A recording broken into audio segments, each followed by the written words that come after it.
Assalamualaikum warahmatullahi wabarakatuh. Apa kabarnya teman-teman? Balik lagi di kajian online.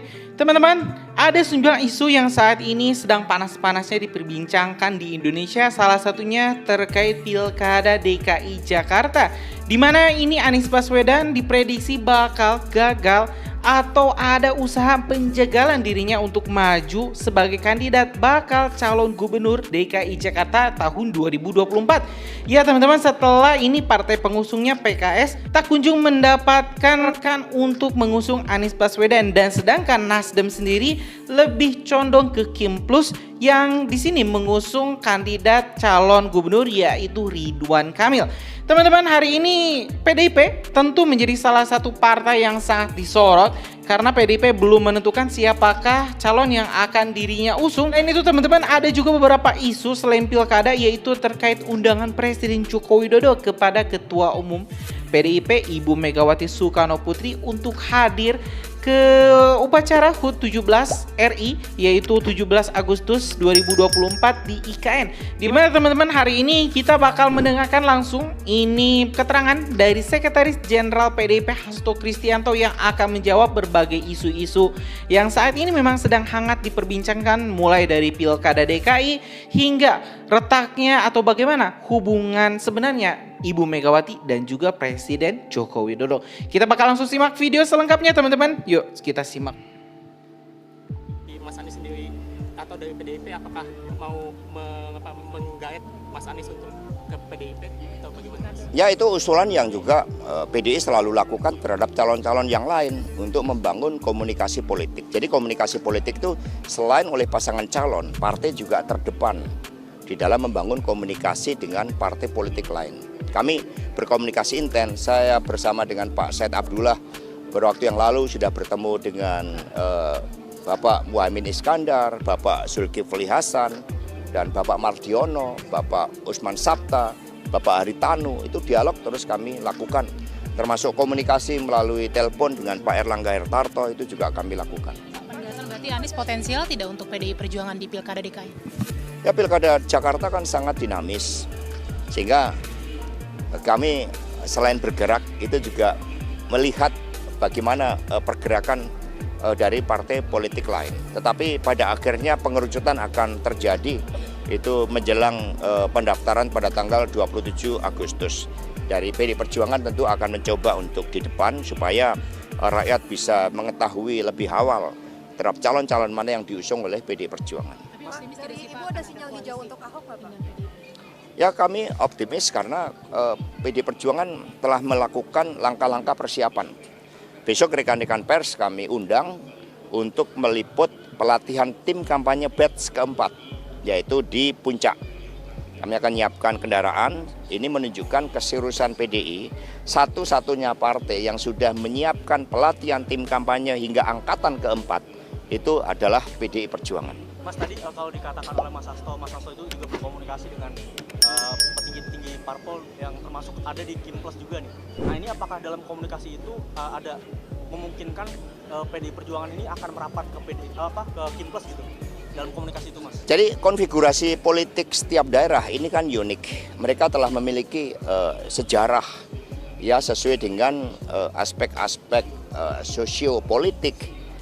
Sehingga misalnya di Banten kami banyak bekerja sama dengan Partai Golkar, di Jawa Tengah itu ada sekitar 10 dengan Gerindra, demikian pula di Jawa Timur dengan PAN, itu di kota-kota besar kami banyak membangun kerjasama, termasuk di Bengkulu, sehingga PDI menjadi titik temu dari partai-partai yang lain sesuai dengan konfigurasi politik yang ada di daerah. Mas Hasto, ini Mas Anies banyak ditinggalkan karena PKS mengusungnya sepaket dengan Pak Soebul Iman ini. Kalau misalkan dari PDI Perjuangan sendiri menganggap kans mendukung Mas Anies ini terkendala hal ini juga bagi Mas Hasto? Ya, kita melihat seorang pemimpin kan dari aspek karakternya, dari track recordnya, kemudian baru kita lihat elektoralnya dan desain masa depannya. Ini yang terus dimatangkan karena partai punya komitmen untuk mempersiapkan visi dan misi dari pasangan calon yang memuat hal-hal yang fundamental. Contohnya program fakir miskin dan anak telantar dipelihara negara, program mengatasi stunting, kedaulatan pangan, kedaulatan energi, politik tata ruang. itu sedang dipersiapkan oleh PDI Perjuangan, sehingga antara partai, calon, dan rakyat itu sebagai satu kesatuan.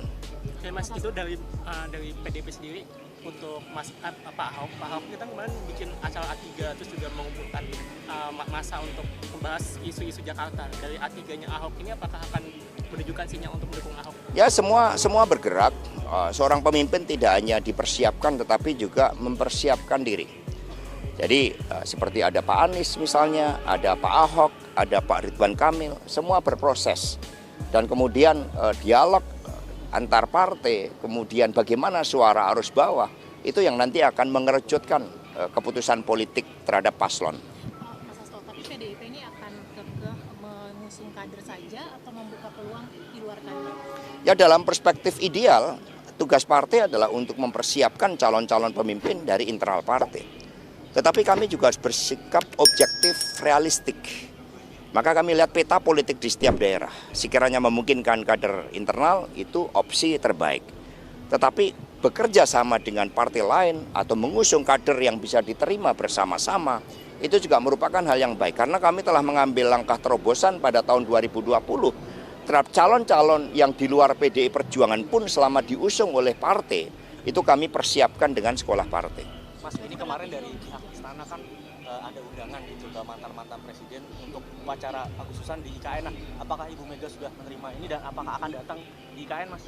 Ya, undangan sudah diterima, bahkan diserahkan oleh Mas Pramono Anung dalam kapasitas beliau sebagai Menteri Sekretaris Kabinet. Sehingga undangan sudah diterima dan kemudian ditimbang-timbang karena 17 Agustus ini kan merupakan suatu peristiwa yang maha penting, yang mengandung nilai-nilai patriotisme yang begitu besar, hasrat untuk mewujudkan kemerdekaan yang sejati-jatinya, sehingga Ibu Mega telah menerima undangan tersebut dan nanti akan, ya tentu saja akan diharapkan, namanya undangan kan untuk dapat memenuhi undangan, tetapi kita juga melihat situasionalnya. Karena Ibu Mega saat ini concern terhadap persiapan untuk Paskibraka yang akan dikirim ke IKN dan semua telah dipersiapkan dengan detail ya tentang kehadiran dari Ibu Megawati Soekarno Putri dengan undangan tersebut, tentu suatu kehormatan sebagai presiden kelima, tetapi nanti itu akan disampaikan pada waktu yang tepat. Mas, dengan wacana Pilpres di Jakarta sepertinya kini membentuk koalisi gebak Mas, dan itu terlihat di beberapa daerah lain. Apa PDIP melihat bahwa itu upaya Kim untuk meninggalkan PDIP di pilkada kali ini, Mas? Enggak ada upaya tinggal meninggal karena semua memiliki basis dukungan rakyat. Sehingga di beberapa wilayah kerjasama itu berjalan dengan baik, apalagi di tingkat kabupaten kota. Hanya di tingkat provinsi, di beberapa wilayah provinsi yang masuk kategori strategis, kan ada kepentingan-kepentingan tertentu yang harus dihitung-hitung, yang harus dicermati. Dan itulah yang nanti akan menjadi bagian dari solusi untuk mencalonkan calon yang bisa diterima oleh partai politik tetapi juga memiliki dukungan akar rumput yang kuat. Mas, beberapa waktu yang lalu kan Bu Mega juga menyampaikan di sebuah acara bahwa hubungan PDIP dengan Jokowi itu sebenarnya baik-baik saja. Nah, itu apa maknanya? Apakah memang itu awal dari rekonsiliasi kah atau? Jadi hubungan antara Ibu Megawati Soekarno Putri, beliau saat itu dalam kapasitas sebagai Ketua Dewan Pengarah BPIP dengan Presiden Republik Indonesia, ya harus baik-baik. Kalau nggak baik-baik, nanti anggarannya nggak dapat nanti dari BPIP, ya kan?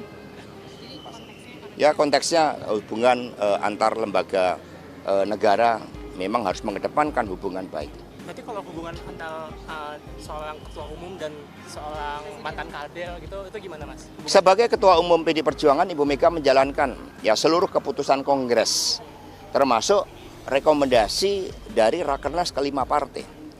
Di dalam rekomendasi Rakernas 5 partai sangat jelas bahwa Ketua Umum PDI Perjuangan kemudian oleh Rakernas kelima setelah mendengarkan masukan DPD dan arus bawah, maka Ketua Umum hanya melakukan kerjasama politik terhadap mereka-mereka yang memperjuangkan konstitusi, demokrasi, dan juga Trisakti Bung Karno. Pak, dari Ibu Mega sendiri apakah sudah memberikan sinyal hijau untuk Ahok, Pak?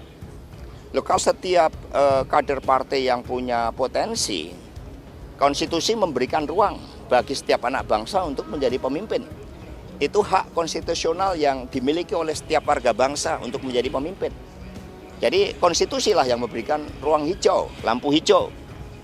Peraturan partai juga memberikan lampu hijau bagi setiap kader yang berpotensi untuk dapat dicalonkan. Berapa persen itu sih Pak PDIP mendukung Mas Anies di Pilkada Jakarta? Persentasenya belum diukur. Mas, kalau adanya harapan PDIP dengan PKB saja di Jakarta kemudian jadi juru selamat Anies di Jakarta itu gimana Mas? Kemungkinan. Jadi juru selamat politik itu rakyat. Jadi yang penting adalah dukungan rakyat, kekuatan arus bawah. Kekuatan yang maha dahsyat, kata Bung Karno, itu adalah persatuan rakyat. Sehingga setiap pemimpin yang memang mendapatkan dukungan dari rakyat nggak perlu khawatir tidak mendapatkan tiket politik. Ya gaya bicaranya ya menarik, dan Mbak Puan juga sudah beberapa kali menyampaikan sikapnya. Kami juga melakukan komunikasi ya dengan banyak calon-calon potensial yang ada di Jakarta, termasuk Pak Andika. Jangan lupa itu beliau juga diusulkan di Jakarta. Mas Hasto ini kan Kira-kira kapan deal-dealan? Mas Hasto PKPU yang baru ini kan tidak memberikan hukuman bagi partai politik jika tidak ikut mengusung siapapun. Kalau semisal nanti skenario Jakarta kota kosong, apakah PDI Perjuangan akan merawat demokrasi dengan berada di pihak kota kosong, Mas Hasto? Untuk Jakarta kota kosong sebenarnya dalam konteks demokrasi, kehidupan demokrasi kita, itu suatu yang harus dicegah. Apapun dengan peran yang sangat penting dan sentral, suara rakyat tidak bisa kemudian dipangkas dengan melakukan suatu konsolidasi partai-partai politik yang menyebabkan calon lain tidak bisa dicalonkan. Kalau seperti itu dilakukan, maka rakyat juga akan punya kedaulatan untuk mengambil keputusan. Kita harus belajar dari Makassar. Ketika seluruh upaya dilakukan untuk mengganjal calon yang menempati tempat tersendiri di hatinya rakyat, maka rakyat akhirnya memenangkan kotak kosong. Dan itu menjadi pelajaran demokrasi yang sangat berharga, bahwa partai di dalam mencalonkan itu harus melihat suara arus bawah itu. Ya cukup ya.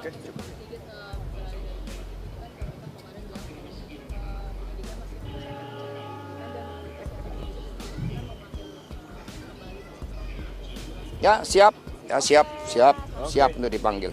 Terima kasih Mas. Ya. Ya mungkin tahu kalau baru sibuk pilkada. Ya. Ya, oke, makasih.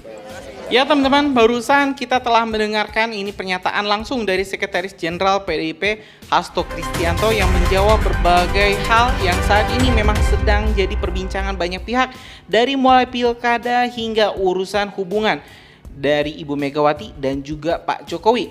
Oke teman-teman, mungkin itu informasi kita malam ini. Terima kasih telah menyimak video informasi dari Kajian Online. Kita bakal upload video-video menarik lainnya di Kajian Online. Kalian tuh jangan kemana-mana, subscribe Kajian Online. Assalamualaikum warahmatullahi wabarakatuh.